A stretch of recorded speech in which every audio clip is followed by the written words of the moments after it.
Hello friends, I welcome you all in my YouTube channel. आज इस video में हम MPCE 021 काउंसलिंग साइकोलॉजी का ब्लॉक 3 का यूनिट 3 का सेकंड पार्ट स्टार्ट करेंगे। फर्स्ट पार्ट में हमने चाइल्ड राइट्स क्या होते हैं, चाइल्ड प्रोटेक्शन क्या होता है, उसके बारे में डिटेल में बात की थी। आज इस वीडियो में हम कैसे जो है चिल्ड्रन जिनको उनके राइट्स से जिनको राइट्स नहीं मिलते हैं उनको प्रोटेक्ट करने के लिए, और वो चिल्ड्रन कौन से होते हैं, जैसे हमने बात की थी कि वल्नरेबल चिल्ड्रन कौन से होते हैं, उनको कैसे काउंसलिंग की जरूरत पड़ती है, तो कैसे उनको उनके राइट्स को दिया जाता है, उनका प्रोटेक्ट कराया जाता है, तो उनके बारे में हम बात करेंगे। सबसे पहले बात करते हैं वल्नरेबल चाइल्ड। वल्नरेबल चाइल्ड कौन होता है? A vulnerable child means a child who is unable to protect himself or herself, जो कि ऐसा बच्चा जो अपने राइट्स के खुद प्रोटेक्ट नहीं कर पाता है, जो उनके पेरेंट्स नहीं होते या कोई केयर टेकर नहीं होता। This includes a child who is dependent on others for sustenance and protection, दूसरों पर डिपेंडेंट होता है। A vulnerable child is defenceless, exposed to behavior conditions or circumstances that he or she is powerless to manage। ठीक है, ये सबसे important, powerless to manage and susceptible होता है and accessible to threatening parent और care giver. कोई ना कोई, क्योंकि उसके पेरेंट्स नहीं होते, कुछ केयर गिवर नहीं होता, तो वो बहुत ज़्यादा उसको कोई भी उसको मिसयूज़ कर सकता है, कोई भी उसको एक्सप्लॉइट करता है। And vulnerability is just according to physical and emotional develop. उसके कारण से क्या होता है, उसकी फिजिकल डेवलपमेंट में फ़र्क पड़ता है, वहाँ पे उसको लोग एक्सप्लॉइट करते हैं। इमोशनल डेवलपमेंट उसकी थ्रेटन होती है, तो उसमें क्या होता है, क्योंकि वो क्या होता है, ability to communicate needs, mobility, size and dependence, ये सब क्योंकि दूसरों पे डिपेंडेंट अपनी नीड्स के लिए है ना। तो उसमें क्या होता है, all children due to their age are considered to be at risk for exploitation होता है, उनका एब्यूज़ होता है, वायलेंस होती है, निगलेक्ट करते हैं। But vulnerability can not be defined simply by age, though age is one component. Vulnerability is also measured by the child's capability for self protection। उससे ही मालूम होता है कि अपने आप को कितना वो, कई लोगों के जो है बच्चों के पेरेंट्स नहीं भी होते, कोई केयर गिवर नहीं होते, even then they can manage their life well, कि वो अपने राइट्स को प्रोटेक्ट कर सकते। लेकिन कई बच्चे क्या होते हैं, खुद को प्रोटेक्ट नहीं कर पाते। The question that arises is, are children capable of protecting themselves? Can children provide for their basic needs, defend against dangerous situation और इवन रिकॉग्नाइज द डेंजरस? उसको क्या पहचानने की उनमें इतनी कैपेबिलिटी है क्या कि ये सिचुएशन कैसी है, ये सिचुएशन उनके लिए सही नहीं है, डेंजरस है, क्या वो अपने आप को उससे डिफेंड कर सकते हैं, अपने आप को प्रोटेक्ट कर सकते हैं, कि क्या उस सिचुएशन को रिकॉग्नाइज कर सकते हैं कि ये सिचुएशन ऐसी है, मेरे को अपने आप को उस चीज़ को, उस सिचुएशन को देखकर बाहर निकालना है। तो इस टाइप से इन्होंने कहा कि वल्नरेबल चाइल्ड कौन से होते हैं। इसके अलावा उन्होंने कहा कि द फॉलोइंग फैक्टर्स कौन से होते हैं जो दिखाते हैं कि child is vulnerable. Age within age, जिसमें क्या कहते हैं, those below the age of 6 are much more dependent on the protection. जो बच्चे छोटे बच्चे होते हैं 5-6 साल के, वो से तक के बच्चे कौन से होते हैं जो कि हर चीज़ में अपने पेरेंट्स पे, दूसरों पे, जिनको बोलना नहीं आता, अपनी बात सामने रखनी नहीं आती, तो एज विद इन एज इस टाइप के बच्चे, जो कि ज़्यादा लोगों के पे लेस देन 6 ईयर्स के जो बच्चे होते हैं।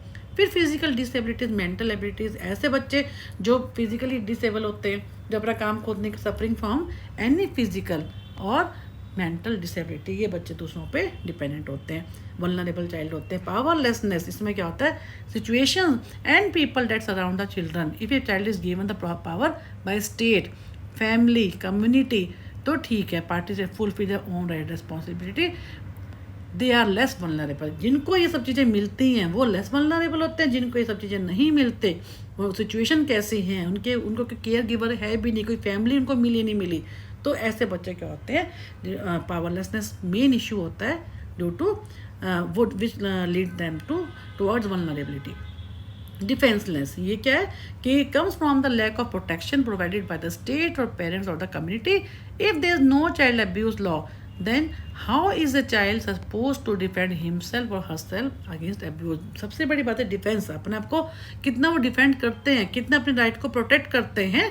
अगर उनको इस टाइप का कोई है, if this no child abuse law, कोई ऐसा लॉ ही नहीं है, तो कैसे, हाउ चाइल्ड सपोज टू, कैसे अपने आप को वो डिफेंड करेगा।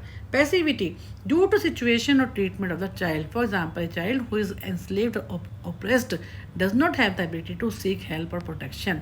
ठीक है, कोई ऐसा बच्चा जो कि क्या होता है, अगर पैसिव है, जो किसी का वो बना हुआ है, जिसको कोई स्लेव है, ठीक है ना, तो उसको फर्क ही नहीं पड़ता, वो तो पैसिव है, उसको वो अपने उसको राइट्स की जरूरत ही नहीं है, अपना वो वल्नरेबल तो वो है ही, उसको अपने राइट्स का पता ही नहीं है, वो ऑलरेडी किसी की बचपन से ही वो किसी की जो जिसको बोलते हैं गुलामी कर रहा है, किसी घर में काम कर रहा है, तो उसका काम चल रहा है, ठीक है, पैसे ले रहा है उनसे, जो उसको जैसे मालिक जो है जैसे ट्रीट करता है वो हो रहा है, तो ये क्या होता है, पैसिविटी होती है। इनविजिबल का क्या मतलब का, children who the system does not even recognize high, इनको सिस्टम को ही नहीं पता होता, उनकी कोई काउंटिंग नहीं है कि ये बच्चे कौन से, जो दिखते ही नहीं है, हाईली वल्नरेबल, जो कि काउंटिंग में नहीं आते हैं, जो कि कहीं रोड पे होते हैं, कोई पेरेंट्स या सुबह आते हैं शाम को कहीं चले जाते हैं, सड़क पे पड़े हुए हैं, उनको ये ज़्यादा क्या होते हैं, वल्नरेबल होते हैं। तो ICPS डिफाइन वल्नरेबिलिटी किसको, इन 2 categories, children in need of care and protection, ऐसे बच्चे जिनको नीड ऑफ केयर की जरूरत है, प्रोटेक्शन की जरूरत है, and children in conflict with law, ऐसे बच्चे जो कि लॉ के साथ कॉन्फ्लिक्ट, जो कि अभी इसको डिटेल में पढ़ेंगे, आपको समझ में आ जाएगा। फर्स्ट क्या, a child in need of care and protection defined as a child who does not have a home, जिसको ऐसा बच्चा, जो ये फर्स्ट वाला जो पॉइंट है वो ये है, जिसके पास does not have a home shelter no means to obtain such an abode, जिसके पास है ही नहीं कुछ भी उस टाइप्स का, कोई इसको घर नहीं है, कोई पेरेंट्स नहीं है, resides with a person who has threatened to harm them and is likely to carry out that threat, harm other children and hence is likely to kill, abuse or neglect the child। तो ये सारा उसके बारे में कहा है कि ऐसे बच्चे जो एग्जाम्पल दे रखे है। लेकिन अब दूसरे बच्चे क्या होते हैं, ऐसे बच्चे इन कॉन्फ्लिक्ट विद लॉ, इसमें क्या होते हैं, जिन्होंने who have allegedly committed a crime under the, जिन्होंने कोई IPC के अंडर, इस एक्ट के अंदर क्या कहते हैं, कोई इन्होंने कोई क्राइम किया होता है। तो ये 2 तरह के बच्चे होते हैं जो वल्नरेबल होते हैं, एक तो वो जिनको कोई होता नहीं है, कोई नीड और केयर की, प्रोटेक्शन की जरूरत होती है, सेकंड वो जिन्होंने भी कोई जो already they are involved in some crime. फिर कहते हैं ICPS also recognize a third category, एक और कैटेगरी भी होते हैं चिल्ड्रन, वो कौन से, children in contact with law, ये कौन से होते थे, चिल्ड्रन विक्टिम्स और विटनेस, जिन्होंने कोई क्राइम होते हुए देखा हुआ है, जैसे फिल्मों में भी देखते हैं, सीरियल्स में भी देखते हैं कि ऐसे बच्चे जिन्होंने कोई क्राइम होते हुए देख लिया, ठीक है, किसी को शूट करते हुए देख लिया, किसी को चाकू छुरा मारते हुए ऐसे बच्चे कहते हैं ये ज़्यादा वल्नरेबल होते हैं, क्योंकि इन्होंने क्या होता है, जब विटनेस हैं ये कभी भी इनको कोई जो है जिसने मारा है, जिसने क्राइम किया है, वो कभी भी उनको उठा के उनका गलत काम करवा सकता है, but are not limited to the following, children of potentially vulnerable families at risk, children socially excluded group, इन्होंने इस टाइप से दे रखा कि ये तीसरा ग्रुप जो है कौन सा है, जिसमें जो है जिन्होंने कोई ना कोई क्राइम होते हुए देखा है। तो ये क्या इन्होंने इस टाइप की डेफिनेशन दी है। इसके अलावा इन्होंने क्या है कि जो है चाइल्ड अब्यूज़ क्या होता है, तो चाइल्ड जब वल्नरेबिलिटी की हमने बात की, नंबर पे है चाइल्ड अब्यूज़, ये कौन से होते हैं बच्चे, कई बार 3-3 नंबर का क्वेश्चन आ जाता है पेपर में कि पहले वो जो क्या होते हैं, हमें इसमें अगर चाइल्ड अब्यूज़ आता है तो हमें क्या होता है कि चाइल्ड को कैसे हमें उसको उस चीज़ में किसी हम उसको मारना पीटना, उसे फिजिकली उसको टॉर्चर करना, the growing complexities and challenges of the life coupled with changes in the socio-economic conditions of people have played a major role in increasing the vulnerability। ये तो सिंपल उन्होंने लिखा हुआ है कि कैसे कैसे सोशो-इकोनॉमिक कंडीशंस के बारे में। सबसे पहले आप दिखाएंगे इसमें कि चाइल्ड अब्यूज़ होता है कि चाइल्ड राइट क्या होते हैं, फिर चाइल्ड अब्यूज़ क्या होते हैं, violation of the basic human rights of the child, it is a state of emotional physical economic and sexual harassment meted out the person below the age of 18। ये इसकी definition है कि उसको torture कर, violation, उसके वही वो सब जगह वही चीज़ आएंगी। तो according to WHO, child abuse और maltreatment constitute all form of physical और इमोशनल इल ट्रीटमेंट, किसी को फिजिकली टॉर्चर करना, इमोशनली उसको हर्ट करना, सेक्सुअल अब्यूज़ करना, निगलेक्ट और नेग्लिजेंट ट्रीटमेंट करना, कॉमर्शियल अदर किसी उसको काम वाम में लगा देना, छोटी एज से पहले किसी कॉमर्शियल एक्टिविटी में लगाना, उनको एक्सप्लॉइट करना, किसी सेक्सुअल कोई लड़की है तो बहुत ही कॉमन होता है सब चीज़ें। तो उस टाइप से क्या होता है, चाइल्ड का अब्यूज़, उसको टॉर्चर करना, किसी ढंग से उसको हार्म पहुँचाना। Thus child abuse is the physical, sexual, emotional mistreatment और neglect of the children. Child abuse has serious physical, psychosocial consequences which adversely affect the health and overall well-being of the child.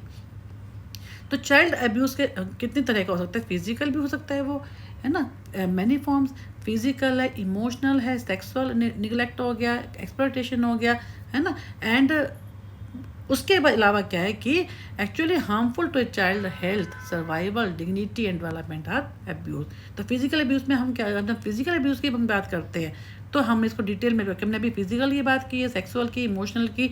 तो physical में क्या होता है, when child has been physically harm by, जैसे kicking हो गया, punching, beating, है ना, कोई इनको मारता है, पीटता है, बाइटिंग हो गया, है ना, बर्निंग हो है, कोई जला देते हैं बच्चों को।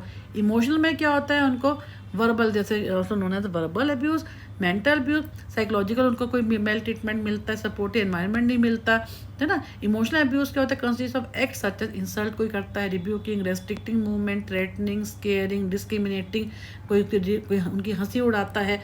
सेक्सुअल में क्या होता है, काफ़ी inappropriate sexual behaviour with the child, जैसे कोई किसी को हम सेक्सुअल एक्टिविटी में कोई इन्वॉल्व कर देते हैं, जिनके क्योंकि ये चाइल्ड बहुत ज़्यादा वल्नरेबल होते हैं, और कोई भी इनको उठा के जैसे ले जाता है तो क्या होता है, फिजिकली है, मेंटली, इमोशनली प्रिपेयर होते ही नहीं उस चीज़ के लिए।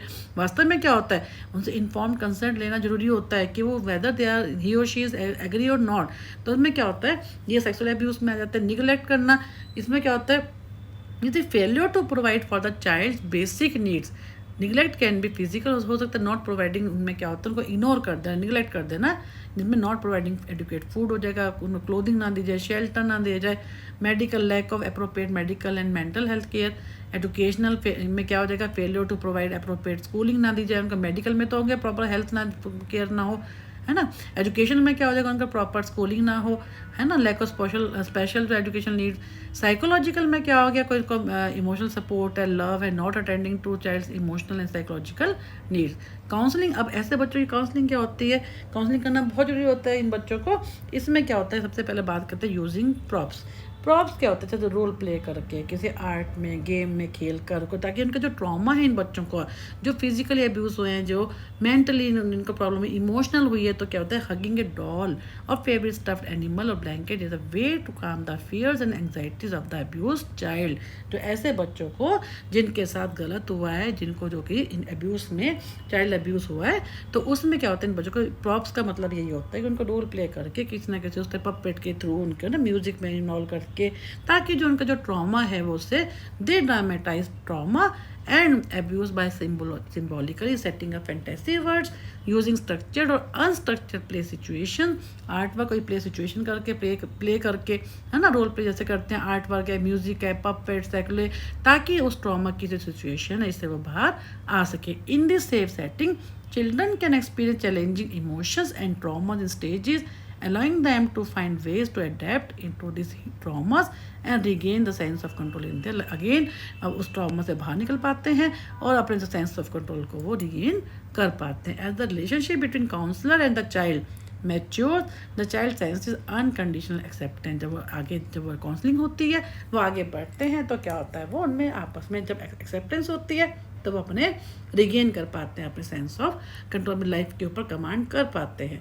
फिर बात करते हैं एडुकेटिंग केयर गिवर्स। अब सबसे ज़्यादा इंपॉर्टेंट जो उनके केयर गिवर भी हैं, अगर मान लीजिए, तो उनकी भी काउंसलिंग करना बहुत ज़रूरी है।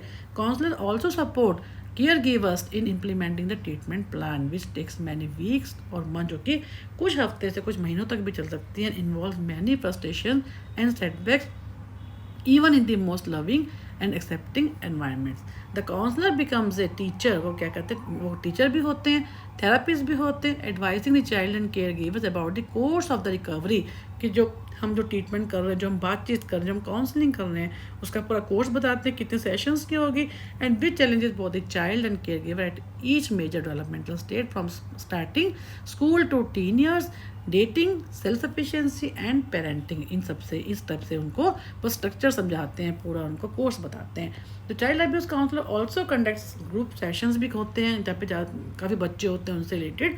Young children for example benefit from participating developmental play group and children and youth who are sexually abused benefit from group.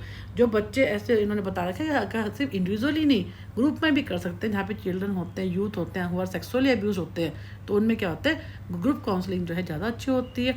उनको ग्रुप के अंदर सब चीज़ें उनको समझाई जाती हैं, ताकि उनके जो फीलिंग ऑफ गिल्ट है, शेम है, वो क्या हो, उससे वो बाहर आ सके।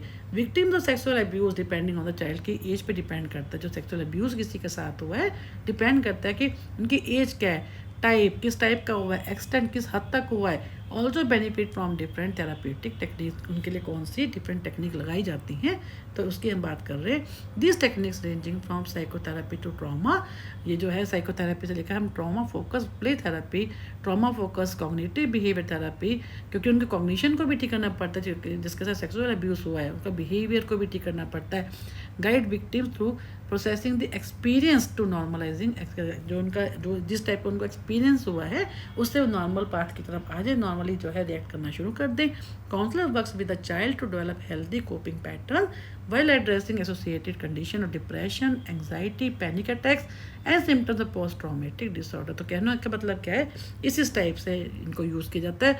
बायो फीडबैक भी किया जाता है, आई मूवमेंट, डिसेंसिटाइजेशन, रिलैक्सेशन, ये सब टेक्निक्स की बात करें कि जो इन बच्चों के साथ क्या क्या चीज़ें यूज़ की जाती हैं। तो इस टाइप से क्या हो गया, यानी हमने अब अगर देखा जाए तो इसमें हम अगर बात करते हैं मैं चाइल्ड अब्यूज़ में, सबसे पहले हमने बात की क्या कि यूजिंग प्रॉप्स। अगर हम बात करते हैं नंबर 1 पे हमने बात की, नंबर 1 पे यूजिंग प्रॉप्स। फिर हम बात करते हैं सेकंड पॉइंट अगर हम लेते हैं तो इसमें क्या है, एडुकेटिंग केयर गिवर्स, हमने केयर गिवर्स को भी एडुकेट करना है। थर्ड हम क्या करते हैं, इसके अंदर जो काउंसलर होते हैं वो क्या करते हैं, ग्रुप सेशंस कंडक्ट करते हैं। फोर्थ वो क्या करते हैं, फ्रॉम डिफरेंट थेराप्यूटिक टेक्निक, जो कि हमारा फोर्थ पॉइंट हो गया। तो इस टाइप से हम बात कर सकते हैं इसकी। चाइल्ड अब्यूज़ का क्वेश्चन अगर आता है तो यहाँ तक ये पूरा बन जाता है। अब है स्ट्रीट चिल्ड्रन। स्ट्रीट चिल्ड्रन कौन से होते हैं, 2 तरह के होते हैं। ज़्यादातर ये अर्बन एरिया की प्रॉब्लम है ना, माइग्रेटेड चिल्ड्रन की प्रॉब्लम होती है। इन्होंने क्या कहा है कि अर्बन प्रॉब्लम होती है, consider to be urban problem. Children can be found railway station में, नियर टेम्पल्स पे, मार्केट्स में, अंडर ब्रिजेस में, नियर बस स्टॉप्स में हम देखते हैं। और ये कौन से 3 मेजर कैटेगरीज कौन सी होती है, children who live on the street, जो सड़क पे रहते हैं with their families and often work on the street. ऐसे चिल्ड्रन कौन से होते हैं कि माइग्रेटेड फैमिलीज़ के होते हैं और टेम्परेली आते हैं और काम करके अपने घर वापस चले जाते हैं। ये कौन से थे, children who live on the street. अब दूसरे बच्चे कौन से होते हैं, who live on the street by themselves और in the groups and have remote access to contact, जो कि सड़क पे ही रहते हैं लेकिन अपनी फैमिली के कॉन्टैक्ट में, ये तो साथ में रहते हैं नंबर 1 वाले। तो नंबर 2 वाले कौन से होते हैं, जो कि फैमिली से दूर रहते हैं, काम करने के लिए आते हैं। एंड उनकी फैमिली का क्या होते हैं, गाँव में होती हैं। Some children travel to cities for the day और periods to time to work and return to there, वो काम करने के लिए आते हैं, अपना काम करके अपने गाँव को वापस चले जाते हैं। थर्ड कौन से होते हैं, children who have no ties with the family, ऐसे बच्चे जिनका अपनी फैमिली के साथ कोई रिलेशन ही नहीं है, पता ही नहीं फैमिलीज कहाँ पे, रिफ्यूजीज हैं, रन वगैरह होते हैं, भागे हुए बच्चे होते हैं। ये क्या हो गया, नंबर 3 तरह के।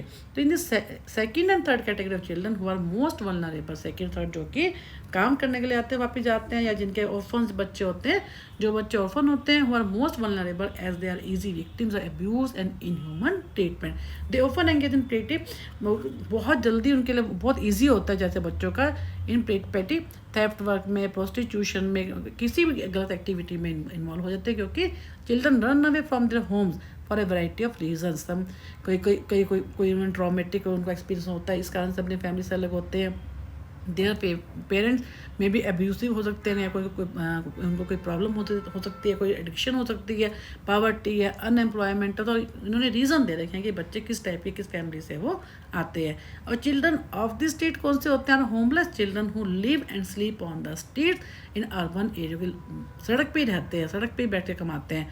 Their own and do not have any parental supervision, जो कि सड़क पे रहते हैं हर समय। जैसे बहुत कॉमन है जो हम देखते हैं रेड लाइट्स पे बच्चे वहीं पे कमाते हैं, जैसे हम गाड़ी पार करते हैं फट से वो आ जाते हैं और जो है हमसे लेके पैसे वापस वहीं जाके बैठ जाते हैं, सोते भी वहीं हैं, खाते भी वहीं हैं। तो ऐसे बच्चे क्या होते हैं, earn livelihood from street such as street urchin and beggars, जिसको हम बैगर्स होते हैं, जिनको हम देखते हैं कि बड़ी फ्रिक्वेंटली हम देखते हैं उनको। तो काउंसलिंग इन बच्चों की काउंसलिंग कैसे की जाती है, street children have many problem, इन बच्चों को जो स्ट्रीट पे होते हैं, जो कि ऑर्फन होते हैं, जिनका पता ही नहीं, वहीं पे सोते हैं, वहीं पे खाते हैं। तो इन बच्चों में क्या होता है, 2 तरह के बच्चे होते हैं। तो क्या होते हैं कि इसके अंदर 2 तरह के प्रॉब्लम, जैसे हेल्थ HIV एड्स है, ये बहुत कॉमन होती है इन बच्चों के अंदर, बहुत जल्दी वो सेक्सुअल एक्टिविटी में इन्वॉल्व हो जाते हैं। हम देखते हैं रेड लाइट्स के ऊपर कैसे एक लेडी के हाथ में 2-2, 3-3 बच्चे होते हैं, वहीं पे पल रहे हैं, वहीं पे वो रहते हैं।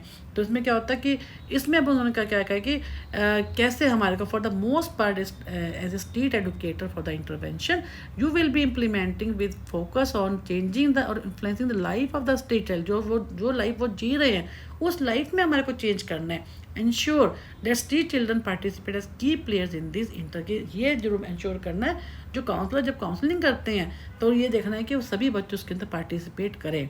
सेकेंडली कोऑर्डिनेट ग्रुप्स और individual in the community who work with street children, ऐसे ग्रुप बनाएं इंडिविजुअल्स के, कम्युनिटी के, जो कि उनके साथ कोऑर्डिनेट करें। और ensure that services and resources are available, ये भी देखें जो सर्विसेज हैं, रिसोर्सेज हैं, वो सभी बच्चों को अवेलेबल भी हो रहे हैं या नहीं हो रहे। तो intervention should also aim at providing information, building basic skills, providing counselling, improving access to health care, ये सब चीज़ों को इंश्योर करना है उन बच्चों को जब काउंसलिंग देनी है। तो street children need various resources to meet their physical and emotional need. अब वो कह रहे हैं ऐसे बच्चों को जो स्ट्रीट चिल्ड्रन जो कि HIV एड्स में भी कई फिजिकल एक्टिविटी में लोग उनको एक्सप्लॉइट कर रहे हैं, है ना। तो उसमें क्या होता है, उन्होंने आप 2 तरह के रिसोर्सेज की यहाँ पे बात की है। इनसाइड ए पर्सन, इंटेलिजेंट, बच्चा कितना इंटेलिजेंट है, जिसके साथ इस टाइप की एक्टिविटी हो रही है, कोई गलत हुआ है किसी के साथ, वो कितना वो अंदर से स्ट्रॉन्ग है। तो उसमें क्या होता है, समटाइम जो बच्चे होते हैं वही इतने इंटेलिजेंट होते हैं कि बड़े आराम से they can handle, they can work. लेकिन कई बार क्या होता है, external resources outside the person, जैसे एनवायरनमेंट, एक उसकी बात इनसाइड तो हो गया कि हमारी इंटेलिजेंस पे डिपेंड करता है कि हम उस चीज़ को कैसे डील करते हैं। एनवायरनमेंट आउटसाइड होता है, एक्सटर्नल होता है, जैसे स्कूल है, हेल्थ सर्विसेज है, उनका भी रोल होता है कि हम वो कैसे हमारी हेल्प करते हैं उस चीज़ से बाहर निकलने में। तो even though street children usually have many internal resources, कई बच्चों में इतनी इंटेलिजेंस होती है, दी यूजुअली लैक, क्या होता है उनमें ज़्यादातर एक्सटर्नल की कमी होती है, क्योंकि उनको हेल्प करने वाला नहीं होता है। Without this external resources they may have a hard time learning new skills that would help improve their life. अगर उनका एक्सटर्नल रिसोर्सेज मिल जाते हैं, कोई उनकी हेल्प, कोई ऐसा कोई ग्रुप होता है, कोई ऐसे वॉलंटियर्स होते हैं जो उनकी हेल्प करने आते हैं, काउंसलर हैं, अगर उनकी हेल्प करते हैं तो बहुत जल्दी वो अपनी जो स्किल्स तो उनके अंदर है, इंटेलिजेंस तो है, वो उससे भी वो बाहर निकल आते हैं। तो it may be more difficult for them to develop healthy ideas practice about कोई सब्सटेंस यूज़ है, किसी चीज़ की उनको एडिक्शन हो गई है ना, हैव द बेनिफिट और resources such as street education and informational camp. इस टाइप का कैंप लगाए जाते हैं तो बहुत जल्दी उनको एक्सटर्नल रिसोर्सेज की हेल्प से वो अपने इंटरनल रिसोर्सेज को भी यूज़ कर सकते हैं। अब उन्होंने कहा है कि 3 तरह की बात करें, इंडिविजुअल लेवल पे, local community and beyond the community. इन 3 तरह से अगर उनकी हेल्प की जाए तो क्या होता है, वो बहुत जल्दी ही वो रिकवर कर जाते हैं। Life skills can enable destitute children to be assertive, उनको ऐसा सिखाया जाए कि उनको हाँ या ना कहना आता हो क्लियरली।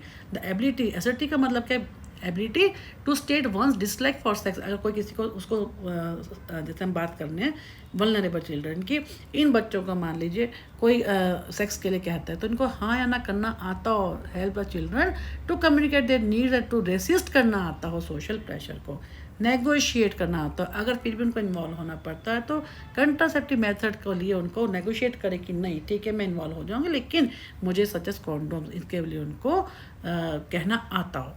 थिंक क्रिटिकली, कि उनको ये इतना सोचना कि वो अगर हम ऐसा करते तो क्या होगा। Street children can learn to assess potential risk in various situation. अगर वो इस सिचुएशन में इन्वॉल्व होते हैं तो उसके रिस्क क्या हैं, उसके बारे में उनको क्रिटिकली सोचना आना चाहिए। Develop self awareness and self esteem, उनके अंदर सेल्फ अवेयरनेस को भी पैदा करना, क्रिएट करना है, इंक्रीज करना है, सेल्फ एस्टीम को भी उनको बढ़ाना है। मेक एंड बिल्ड फ्रेंडशिप, उनको जो having real friends can be source of support and protection and that may help street children resist pressure from the adults who try to. जो ऐसे लोग, अगर ये बच्चे जो होते हैं अपने फ्रेंड बना लेते हैं अपने जैसे, तो क्या होता है उनको रेसिस्ट कर सकते हैं ऐसे एडल्ट्स को जो कि उनको एक्सप्लॉइट करने की कोशिश करते हैं। तो ये हमारा क्या होगा स्ट्रीट चिल्ड्रन के ऊपर। नेक्स्ट बात करते हैं डिसेबिलिटी। डिसेबिलिटी की हम क्या करते हैं कि डिसेबिलिटी इन चिल्ड्रन, जिसमें physical as well as the mental disability leads to neglect and abuse of children. जैसे मेन कॉजेज कौन कौन से होते हैं, कम्युनिकेबल डिसीज, किसी को भी इन्फेक्शन हो गया अर्ली, कोई जल्दी मदर बन गई, nutritional deficiency, insufficient inaccessible health care services है, इनएडुकेट सैनिटेशन है, इंटर फैमिली मैरिजेज हैं। तो किसकी इनका इसी टाइप से जो डिसेबिलिटी हो सकती है, जो कारण है इस टाइप से हम बात कर रहे हैं। तो इनकी कैसे होगा कि there many protection issues that also lead to disability. Children who are traffic abused है, सेक्सुअली एक्सप्लॉइटेड है, are at risk for psychological effects as well as a physical, उनको प्रॉब्लम्स हो सकती हैं। तो डिसेबिलिटी में उन्होंने क्या है कि इन इस टाइप की जो डिसेबिलिटी होती है still functioning in the realm of social welfare instead of A right perspective. अब उन्होंने कहा इनका ट्रीटमेंट कैसे होगा, ये तो हमने बात करी सारी कि इस टाइप की हो सकती हैं। नंबर 1 पे TBS, थेराप्यूटिकल बिहेवियर सर्विसेज। ये क्या होते हैं थेराप्यूटिकल, इसमें हम कहते हैं कि available for children with extreme needs, ये उनके लिए होती हैं जो कि जिनको बहुत ज़्यादा ज़रूरत होती है इसकी, extreme needs who have required hospitalization, ऐसे बच्चे जिनको बहुत ज़्यादा एक्सप्लॉइट किया गया, who have required hospitalization in the past couple of years, इनके लिए TBS therapeutic behavioural services provide की जाती है। इनको बिहेवियर लाइफ कोचिंग क्या होती है, adolescents and transitional age young people benefit from the behavioural life coaching as it helps foster integration into the community and the development of skill leading to independence within the, यानी कहने का मतलब कि इस type की उनको behaviour, उनके जो वो उनकी थिंकिंग को ठीक करके उनकी लाइफ को ठीक किया जाता है ताकि वो उसी टाइप से एक्ट भी कर सके, उस टाइप की उनके अंदर स्किल्स जो है फोस्टर की जाती हैं। ट्रांजिशनल यूथ, ये जो प्रोग्राम कौन से होते हैं, help young people deal with emerging developmental and psychological issues post high school. इसमें क्या होता है, it fosters behavioral skills development for a smoother transition to the community life। उस तरह की सब चीज़ें जो है बिहेवियर के बेस पे आती हैं कि हम कैसे इन स्किल्स को इन बच्चों के अंदर क्रिएट कर सकते हैं। बच्चे क्या है तो सभी के लिए है ये चीज़, जो कि स्टेट पे है या जिनको इस टाइप की कोई डिसेबिलिटी है किसी कारण से, जो पीछे हमने जो है कॉजेज़ की हैं। बिहेवियर कंसल्टेशन है, दिस हेल्प पेरेंट्स को, सुपरवाइजर्स को at care homes and other learn, क्योंकि हम डिसेबिलिटी की बात कर रहे हैं तो इस टाइप से हम सब कुछ इसके अंदर हम कर सकते हैं। तो रिहेबिलिटेशन सेंटर की भी हम बात कर सकते हैं, इसके अंदर फैमिली सपोर्ट है, एजुकेशन की कि monthly meetings can provide information and much needed support to parents और सिग्निफिकेंट अदर, जो हमारे पेरेंट्स हैं अदर, उनकी हेल्प से उनके जो उनका इमोशनल लेवल है, जो साइकोलॉजिकल लेवल है, जो फिजिकली जो वो डिसेबल हैं, उनको हम कैसे डेवलप कर सकते हैं, उनको कैसे स्ट्रेंथन कर सकते हैं, उनको कैसे अपनी लाइफ को नॉर्मल तरीके से जीने के लिए हम जो है इस लाइक उनको बना सकते हैं। फिर बात करते हैं ड्रग एब्यूज़।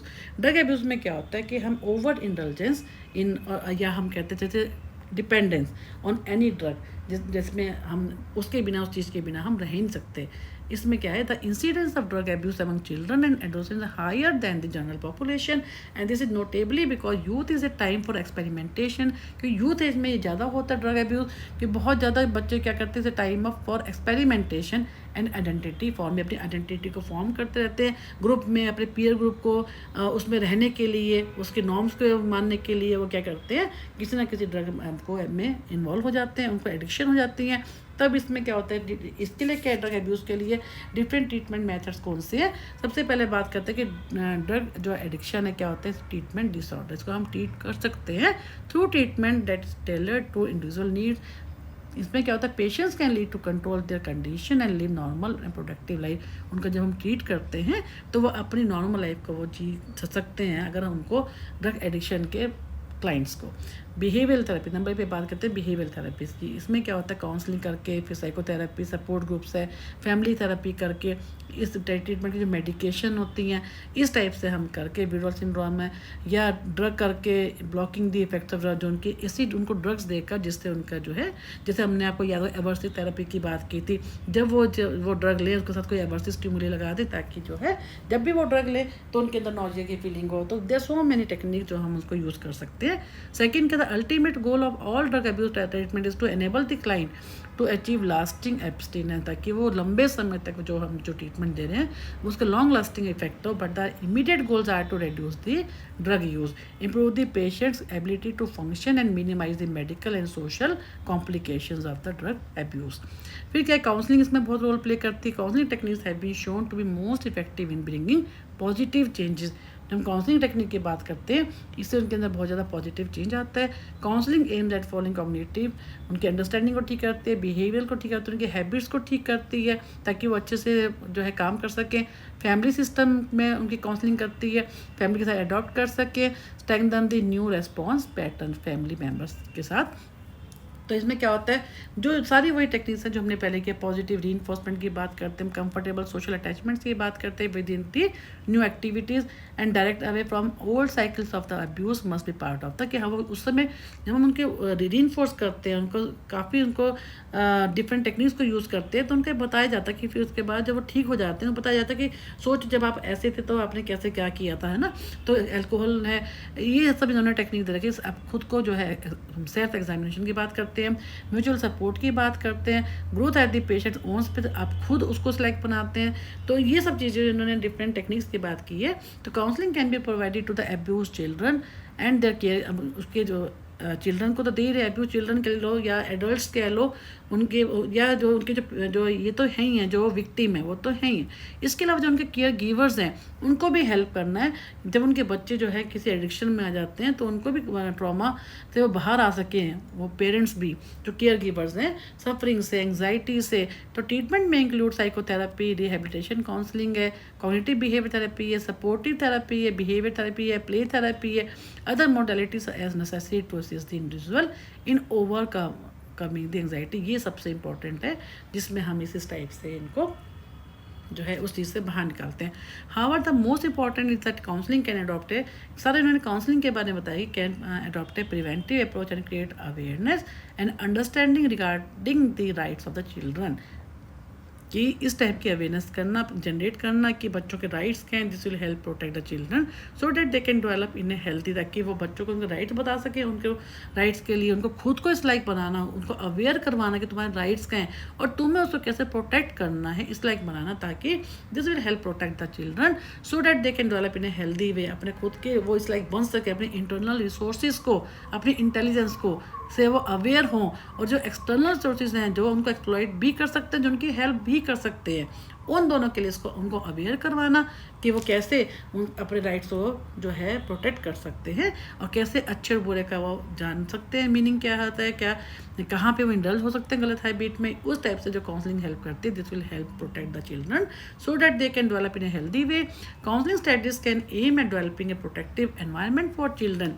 सबसे ज़्यादा इंपॉर्टेंट है काउंसलिंग क्या करती है, can aim at developing a protective environment for children, emphasising the importance of knowing, जानना किसी चीज़ को, उसको अंडरस्टैंड करना, सिचुएशन को, उसको एक्सेप्ट करना, एंड एनफोर्सिंग यूज, कौन सी चीज़ें से वो उनके लिए सही है, कहीं पे कोई कुछ को ज़बरदस्ती तो नहीं कर रहा है या किस में उनको इन्वॉल्व होना है, और कैसे वो अपने चाइल्ड प्रोटेक्शन को उन्होंने बचा के रखना है। तो further community based approaches can be use that promote and strengthen the capacity of families and communities to address child protection issues। तो ये सारा का सारा कि कैसे उनको चाइल्ड राइट के उनसे होते हैं, कैसे उनको प्रोटेक्ट करना है उन राइट्स को, तो इन सब चीज़ों के बारे में हमने, और कौन से वल्नरेबल चाइल्ड होते हैं, चाइल्ड अब्यूज़ के ऊपर आ सकता है, स्ट्रीट चिल्ड्रन के ऊपर भी आ सकता है ना, एडिक्शन क्या होती है उसके ऊपर। तो ये सब चीज़ें जो हैं सब कुछ बेसिकली क्या है, ये बहुत इंपॉर्टेंट भी है। कुछ को आपका 3 नंबर का, 5 नंबर का इसमें से आ सकता है। ड्रग अब्यूज़ क्या होता है, उसके लिए काउंसलिंग किस टाइप की होती है, डिसेबिलिटी क्या होती है ना, उसके किस बच्चों के अंदर किस टाइप की डिसेबिलिटी होती है, क्या कारण होते हैं, उनकी काउंसलिंग कैसे होती है। स्ट्रीट चिल्ड्रन के ऊपर आ सकता है, कौन कौन से बच्चे जो होते हैं ऑफ द स्ट्रीट है, ऑन द स्ट्रीट, जो मैं अभी काफ़ी डिटेल में पढ़ा है, उन सब के बारे में आ सकता है। चाइल्ड अब्यूज़ के बारे में आ सकता है। तो ओवरऑल जो है ये चैप्टर काफ़ी इंपॉर्टेंट भी है। वल्नरेबल चाइल्ड कौन होता है, तो काफ़ी डिटेल में हमने किया भी है इसको। तो thank you again for watching.